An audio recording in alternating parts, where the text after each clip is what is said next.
My trust is in you, ancient of days. My trust is in you. I am that I am. Frères et sœurs de l'émission La manne du ciel. La manne du ciel est venue jusqu'à nous. C'est le pain de vie. Le pain vivant de Dieu qui est venu jusqu'à nous pour nous délivrer des ténèbres et nous donner la vie de notre Seigneur Jésus-Christ. Mes frères, mes sœurs, nous avons le pain de vie qui est la manne du ciel. Et cette manne est venue jusqu'à nous pour nous montrer qui est Dieu. Et si nous mangeons cette manne, notre âme va revivre, sera lavée du sang de Jésus-Christ. Et nous mangerons le pain de vie et nous partirons dans la vie éternelle. Mes frères, mes sœurs, c'est très important la manne du ciel. Et cette émission est présentée par le serviteur Jules Komla Sossou de l'église missionnaire Philadelphie de Christ à Lomé, au Togo. Et nous sommes tellement contents de partager avec toi, mon frère, ma soeur, ce matin, l'émission La manne du ciel. La manne du ciel, qui est le thème de l'émission que nous présentons tous les jours.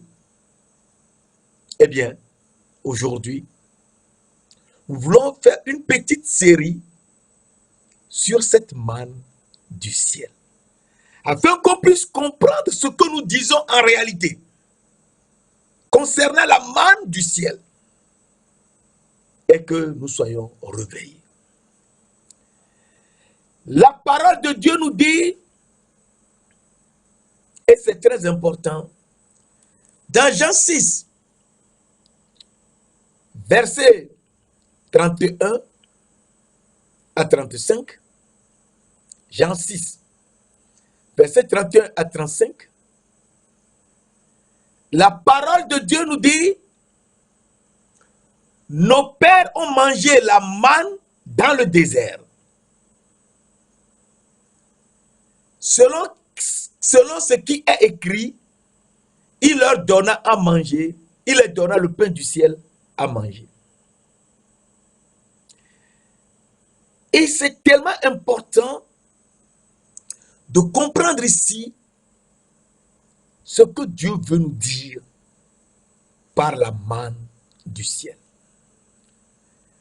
Car les gens ne faisaient rien.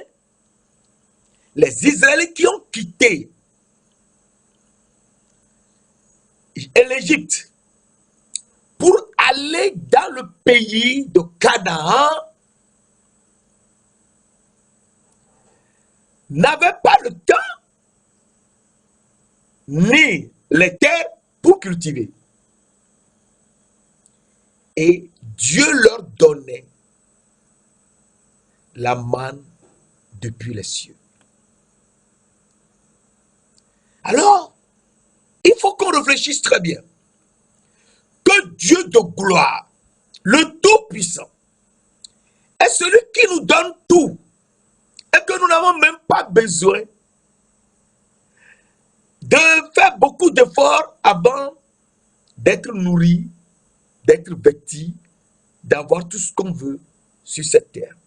Parce que les Israélites qui ont quitté l'Égypte ont marché pendant 40 ans.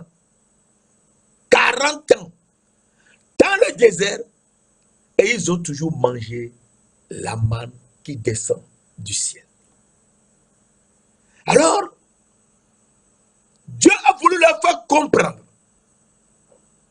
qu'il faut le suivre et ne pas tout le temps vétiller, se plaindre, dire beaucoup de choses. Non, il ne faut pas vétiller, car le Dieu de gloire sait ce qu'il fait en nous délivrant.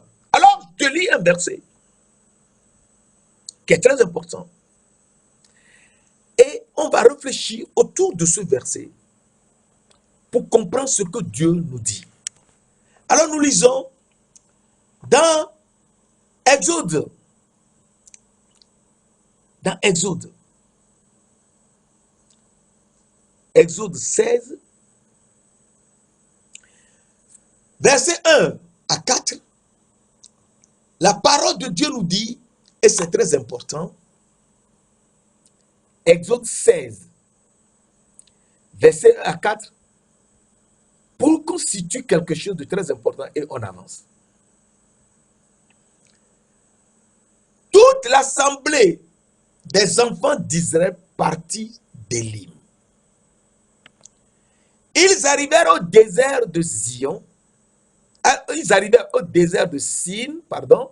Ils arrivèrent au désert de Sin, qui est entre Élim et Sinaï, le 15e jour du second mois après leur sortie du pays d'Égypte. Et toute l'assemblée des fils d'Israël murmura dans le désert contre Moïse et Aaron. Mais en fait, ils murmuraient contre Dieu. Les enfants d'Israël leur dirent: que ne sommes-nous morts par la main de l'Éternel dans le pays d'Égypte, quand nous étions assis près des pots de viande, quand nous mangions du pain à satiété, car vous nous avez menés dans ce désert pour faire mourir de faim toute cette multitude. Voilà ce que les Israélites ont dit. Et les enfants d'Israël qui ont parlé ainsi à Moïse parlaient contre l'Éternel Dieu Tout-Puissant en disant qu'ils étaient bien en Égypte et qu'ils mangeaient du pain à satiété, qu'ils étaient assis près des pots de viande et qu'on les a fait venir dans ce désert pour les faire mourir de faim.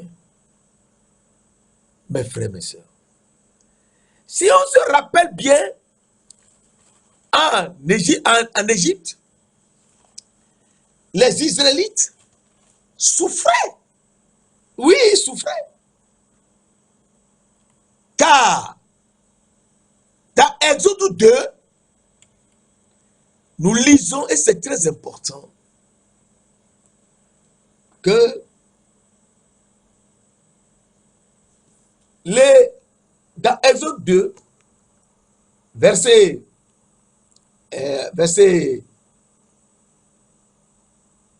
17,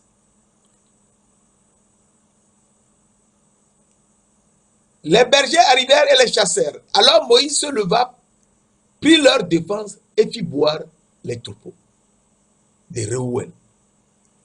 Mais ce que je voulais te montrer, c'est que les enfants d'Israël souffraient en Égypte. Alors, nous lisons que Moïse a tué un Égyptien et l'a enfoui dans le sable. Nous lisons Exode 2, verset 11. En ce temps, Moïse, devenu grand, se rendit vers ses frères et fut témoin de leurs paisibles travaux. Il vit un Égyptien qui frappait un Hébreu d'entre ses frères. Il regardait d'un côté et de l'autre et voyant qu'il n'y avait personne, il tua l'Égyptien et le cacha dans le sable. Alors, nous voyons que en Égypte, on frappait les Israéliens et on leur donnait des travaux paisibles, des travaux pénibles. Et on les traitait comme des animaux. Mais Moïse qui a délivré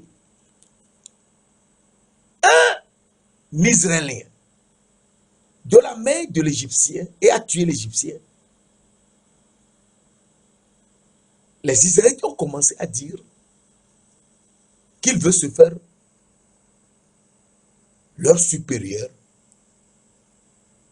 Et Pharaon a appris que Moïse avait tué un Égyptien. Et comme Moïse était également un Israélite, eh bien, il a dû fuir Pharaon.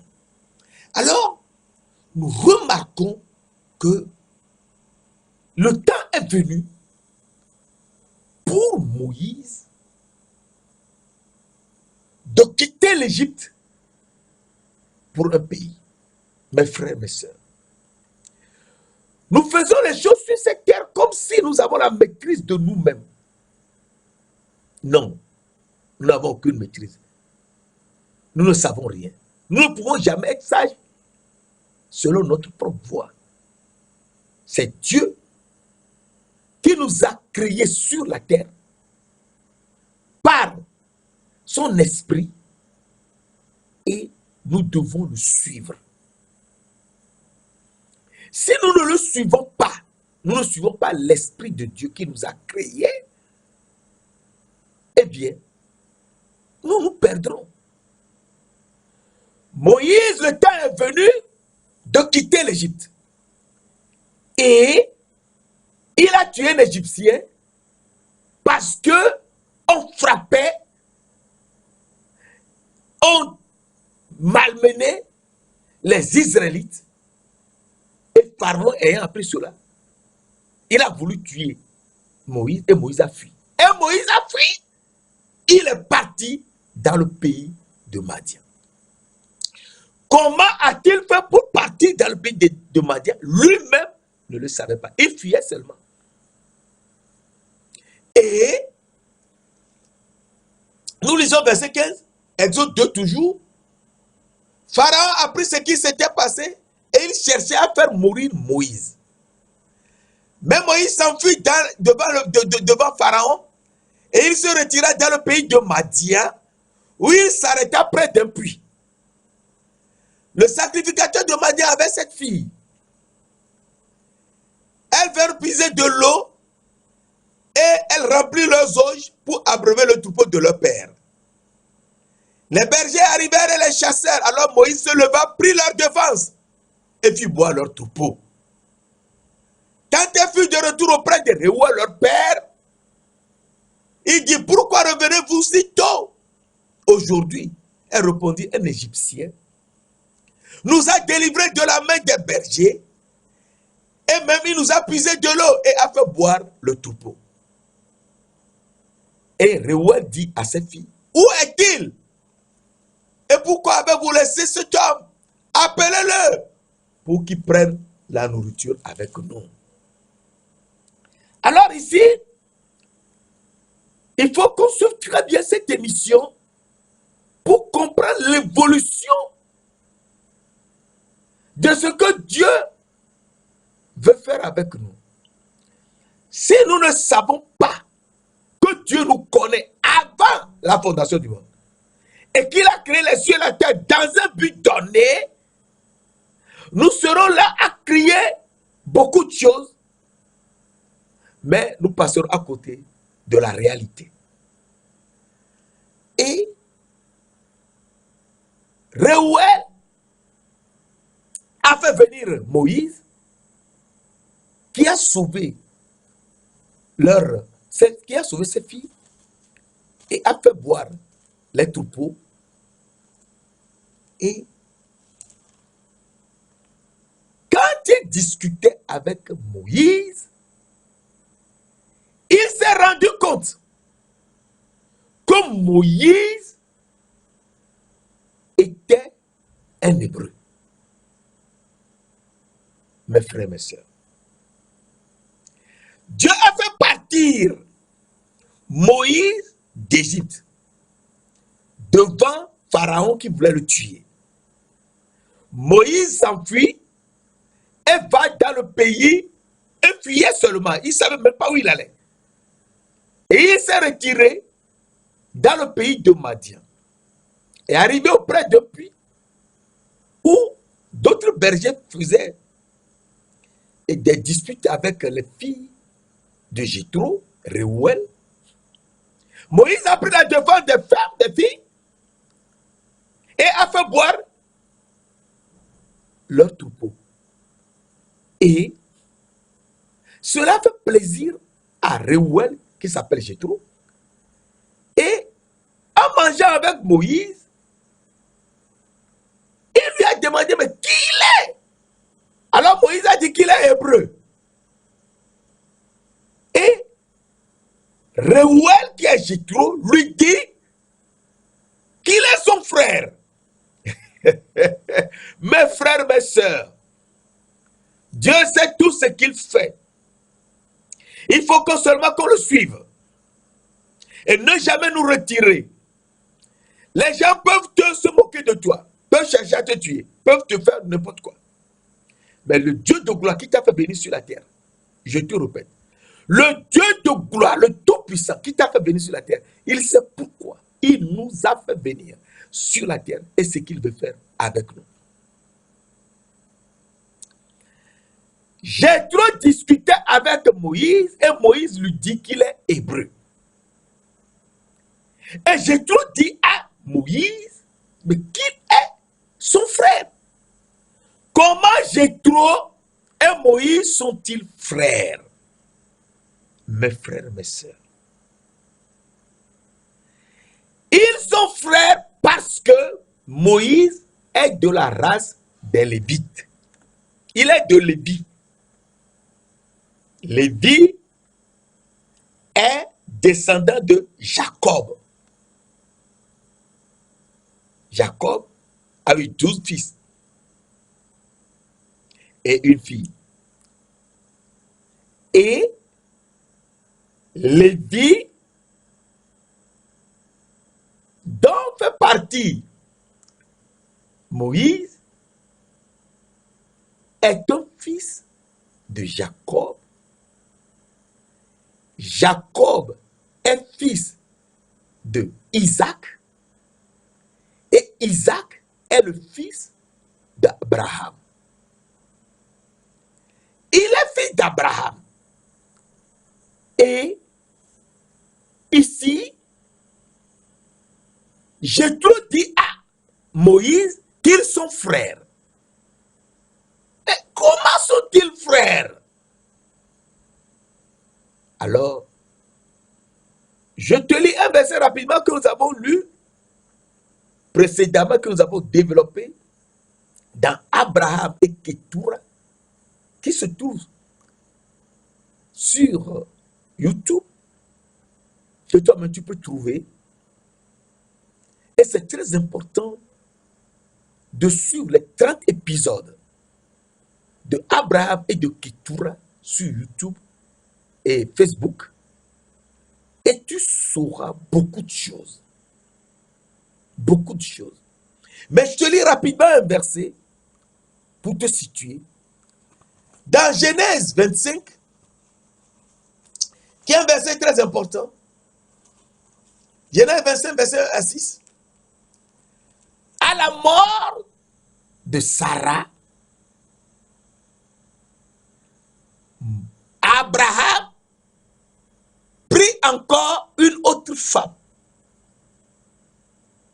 nommée Ketura. Genèse 25, verset 1 à 6. À la mort de sa femme, Moïse prit encore une femme nommée Ketura.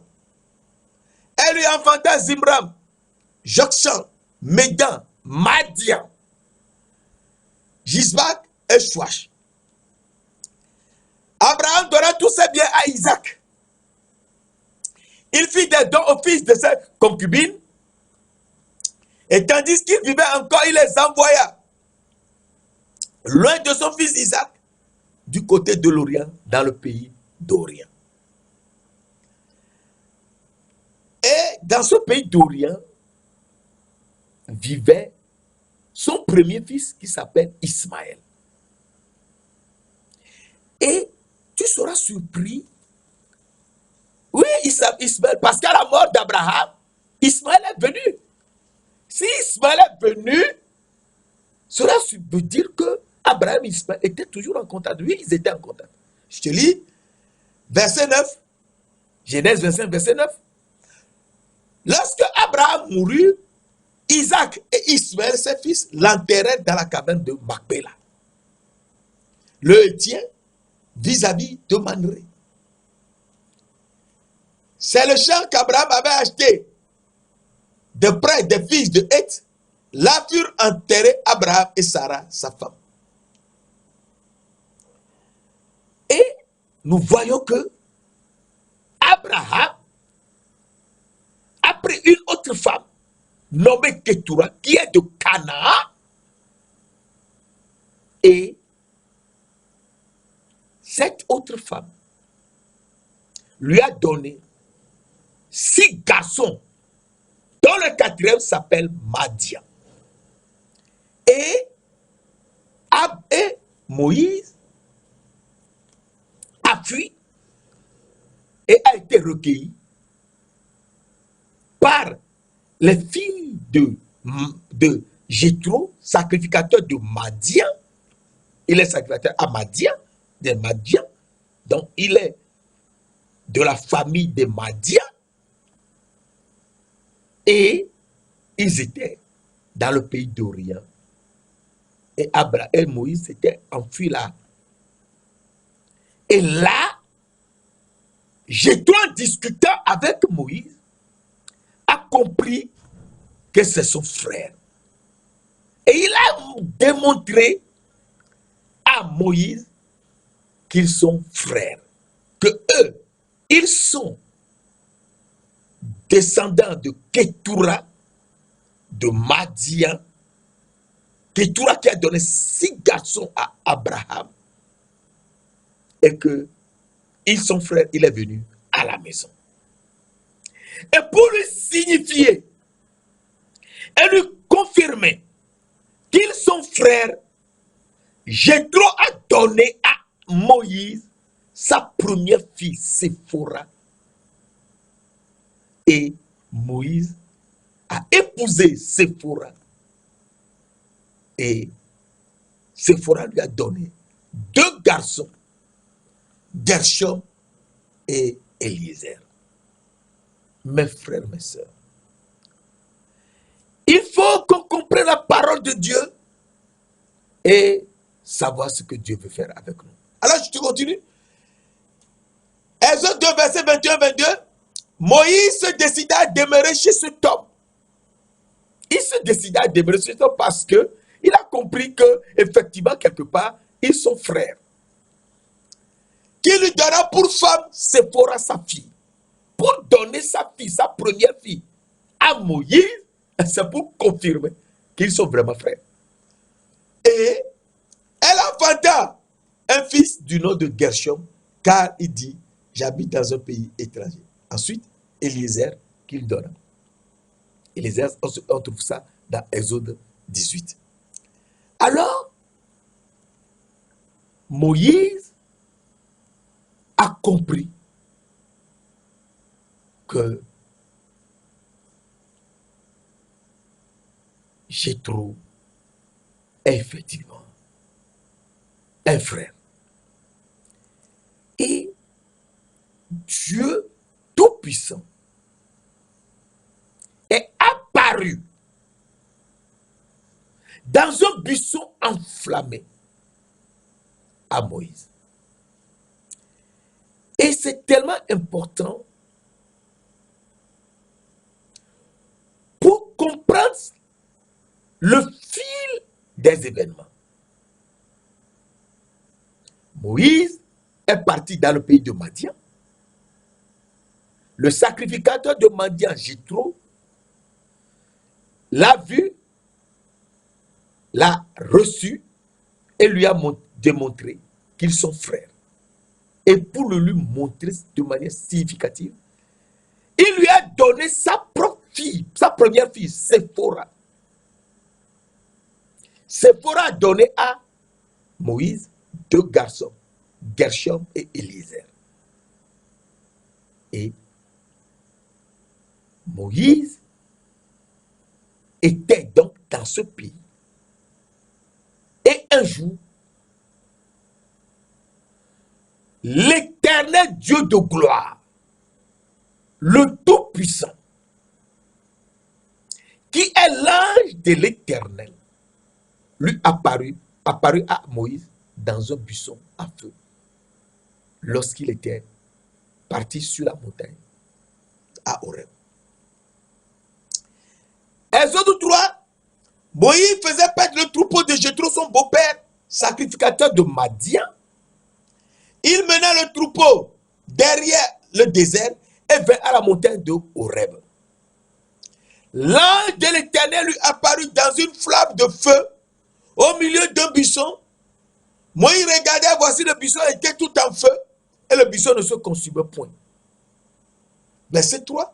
Moïse dit, je veux me détourner pour voir quelle est cette grande vision et pourquoi le buisson ne se consume point. Verset 4. L'Éternel vit qu'il s'est détourné pour voir. Mais c'est l'un de l'Éternel qui était dans le buisson de feu. Mais c'est l'Éternel vit qu'il s'est détourné pour voir. Et Dieu l'appela du milieu du buisson et dit. Donc c'est la seule personne. Il dit, Moïse, Moïse. Et dit, me voici. Verset 5. Dieu lui dit, n'approche pas d'ici. Ôte les souliers de tes pieds, car le lieu où tu te trouves est une terre sainte. Verset 6. Et Dieu ajouta, je suis le Dieu de tes pères, le Dieu d'Abraham, le Dieu d'Isaac, le Dieu de Jacob. Moïse se cacha le visage, car il craignait de regarder Dieu. L'Éternel dit, j'ai vu la souffrance de mon peuple qui est en Égypte, et j'ai entendu les cris que lui font pousser ses oppresseurs. Car je connais les douleurs, je connais ces douleurs. Verset 8, Exode 3, verset 8. Je suis descendu pour le délivrer de la main des Égyptiens et pour le faire monter de ce pays dans un bon et vaste pays, dans un pays où coule le lait et le miel, dans les lieux qu'habitent les Cananéens, les Hétiens, mes frères, mes sœurs. Dieu de gloire, le Tout-Puissant, celui qui était, qui est et qui vient éternellement. Celui qui est l'ange de l'Éternel qui jure par lui-même. Parole de l'Éternel. Et qui est Dieu. Apparu dans une flamme de feu à Moïse. Et lui dit, je suis le Dieu de tes pères. Le Dieu d'Abraham, le Dieu d'Isaac et le Dieu de Jacob. Oui, c'est lui, Dieu, l'Éternel, et c'est lui l'ange de l'Éternel. Et il dit, j'ai vu la souffrance de mon peuple en Égypte, et je suis descendu pour le délivrer de la main des Égyptiens, et pour le mener dans un vaste et bon pays, dans dans un pays où coule le lait et le miel. Et ce pays est le pays des Cananéens, le pays des Hétiens. Héth est le fils direct de Canaan. Et c'est le territoire de Héth qu'on appelle Mapéla, donc dans le territoire de Canaan, que Abraham avait acheté et où sont enterrés Abraham et Sarah, Isaac et Rebecca, Léa et Jacob.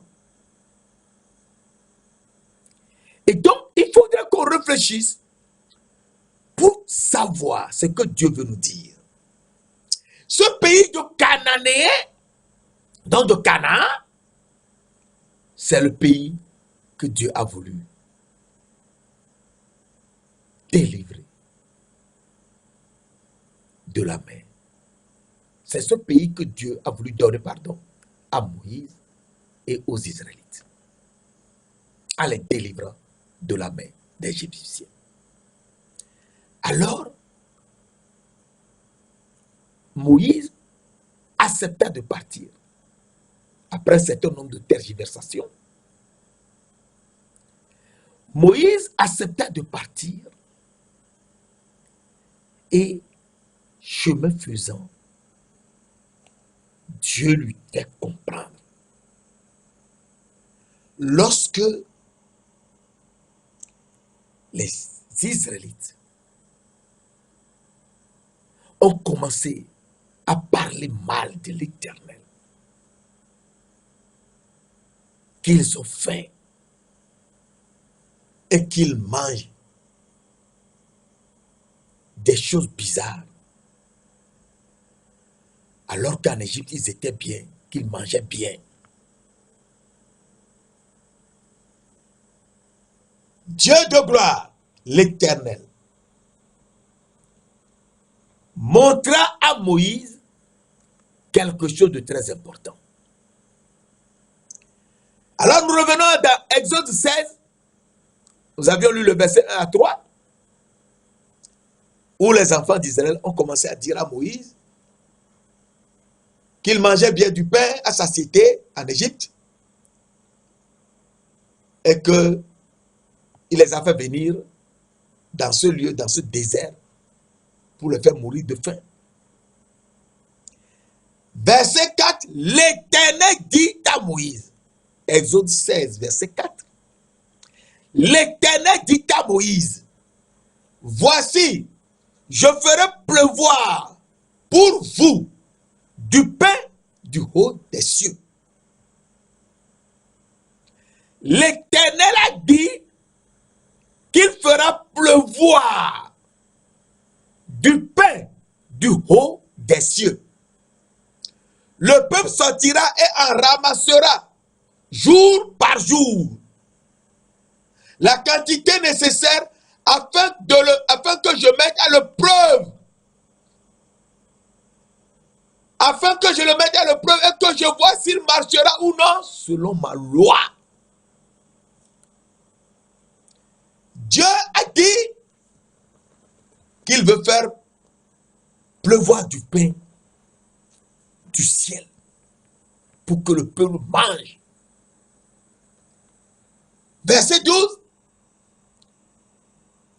Verset 12 dit, l'Éternel s'adressa à Moïse et dit, j'ai entendu les murmures des enfants d'Israël. Dis-leur, entre les deux soirs d'Israël, entre les deux soirs, vous mangerez de la viande. Et au matin, vous vous rassasierez de pain. Et vous saurez que je suis l'Éternel, votre Dieu. Verset 13. Le soir, il suivait des cailles qui couvrirent le champ.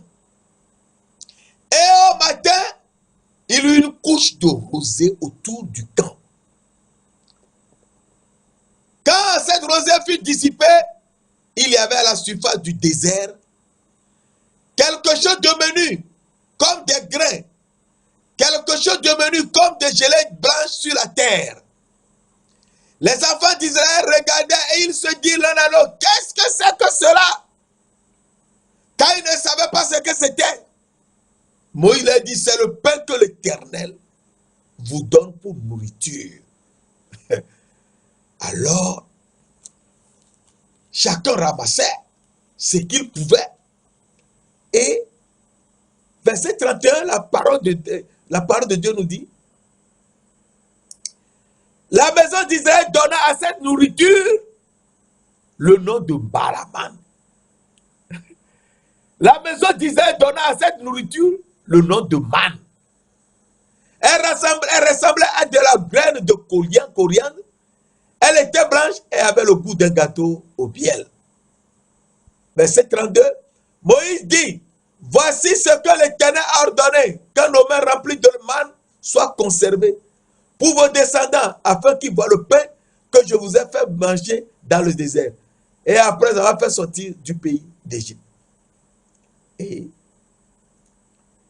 l'Éternel leur a fait manger la manne pendant 40 ans. Mes frères, mes sœurs, il faut qu'on soit réveillé. Parce que le Dieu de gloire, le Tout-Puissant, celui qui est, celui qui était, et qui est, et qui vient, qui est mort entre les deux soirs, le vendredi, entre les deux soirs, et qui est ressuscité le troisième jour, c'est lui qui nous donne la manne. Alors, Israël a mangé la manne pendant 40 ans. Je te lis cela et on va vers la fin pour aujourd'hui. Exode 16, verset 35. Les enfants d'Israël mangèrent la manne pendant 40 ans, jusqu'à leur arrivée dans un pays habité. Ils mangeaient la manne jusqu'à leur arrivée aux frontières du pays de Canaan. C'est très important, le pays de Canaan. Mes frères, mes sœurs, il faut savoir que Dieu de gloire a fait manger la manne aux Israélites pendant 40 ans. Et Dieu les sauva et leur donna la manne pendant 40 ans, jusqu'à ce qu'ils rentrent dans le pays de Canaan. Et c'est très important de savoir pourquoi le pays de Canaan. Et c'est pour le pays de Canaan que Dieu a fait partir les Israélites du pays d'Égypte et les a fait nourrir de la manne qui descend des cieux jusque par terre. Et les Israélites en ont mangé pendant 40 ans. Et je te lisais au départ, dans Jean 6, verset 31, nos pères ont mangé la manne dans le désert. Selon ce qui est écrit, il leur donna du pain du ciel à manger. Et la parole de Dieu nous dit dans Jean 6, verset 32, Jésus leur dit, en vérité, je vous le dis, Moïse ne vous a pas donné le pain du ciel. Mais mon Père vous donne le vrai pain du ciel. Donc, le pain, la manne qui descendait du ciel, ça a été une image de ce que Dieu veut réellement donner à son peuple. Mes frères, mes sœurs, c'était une image de ce que Dieu veut leur donner et qu'il leur a donné pendant 40 ans. Verset 33, Jean 6, verset 33. Car le pain de Dieu, c'est Jésus qui parle, c'est celui qui descend du ciel et qui donne la vie au monde. Ah! Le pain de Dieu, le pain que Dieu donne au monde, la manne de Dieu, la manne du ciel, réellement du ciel, c'est celui qui est descendu du ciel et qui donne la vie au monde. Verset 35. Jean 6, verset 35. Jésus leur dit, je suis le pain de vie. Celui qui vient à moi n'aura jamais faim. Et celui qui croit à moi n'aura jamais soif. Mes frères, mes sœurs, Jésus est le vrai pain de Dieu que Dieu donne aujourd'hui à son peuple pour qu'il n'ait jamais faim et jamais soif. Et donc à partir de là, nous comprenons que Jésus est le pain de vie. Donc, la manne réelle, c'est le pain de vie qui descend du ciel pour que on mange le pain de vie et qu'on ait la vie éternelle. Le pain de vie est le fruit de l'arbre de vie.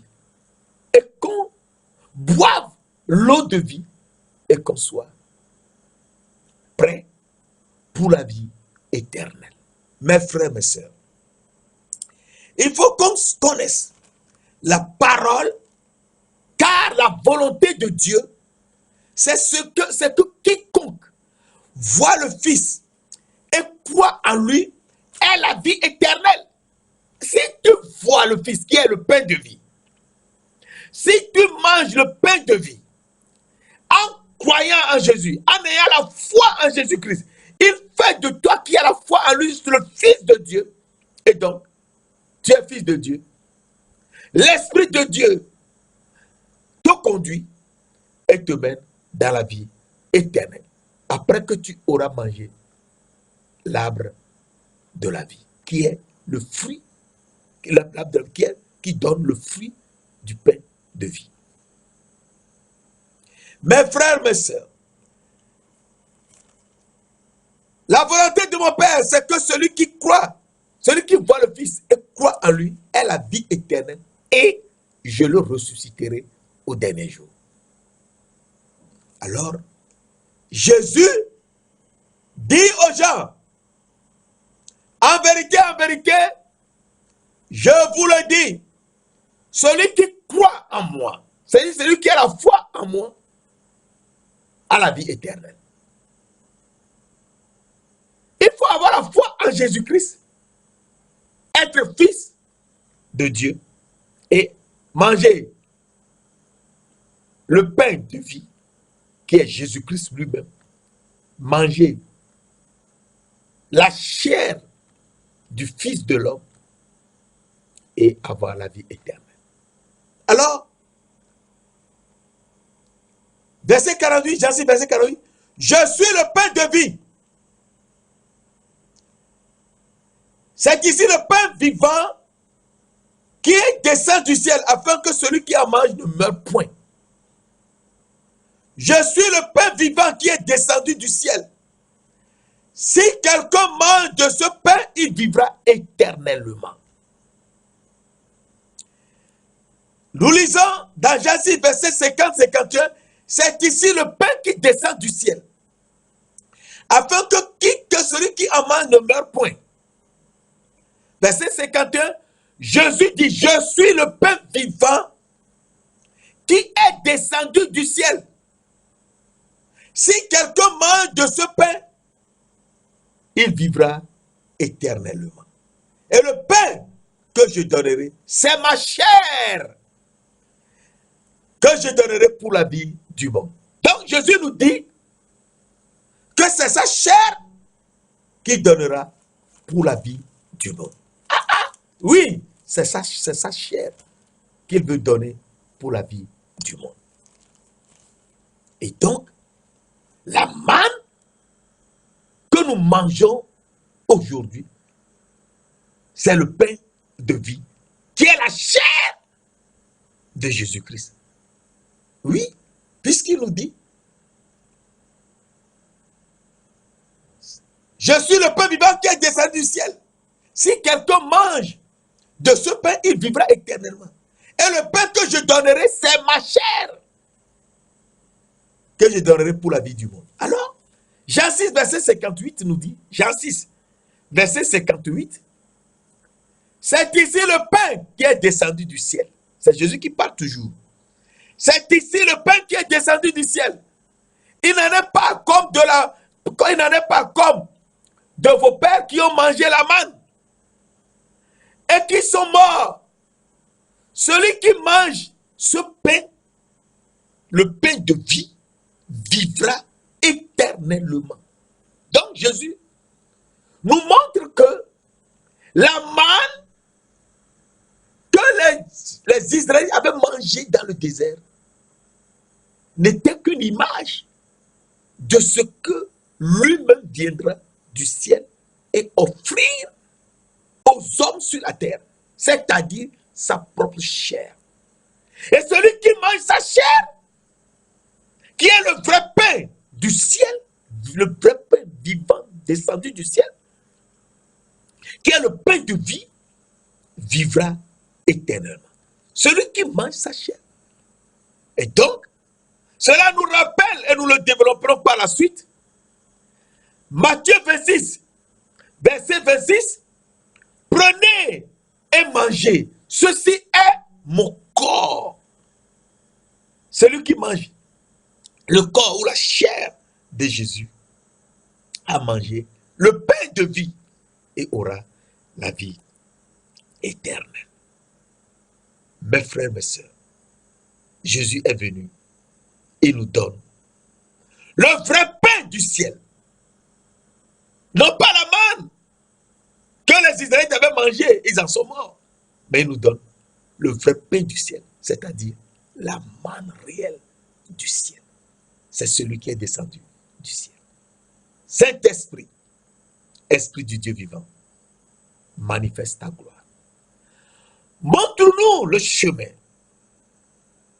et fais-nous manger le pain de vie, qui est le corps de Jésus-Christ, qui est le vrai pain de vie, la vraie manne qui est descendue lui-même du ciel, afin que nous ayons la vie de Dieu et que nous allions dans la vie éternelle.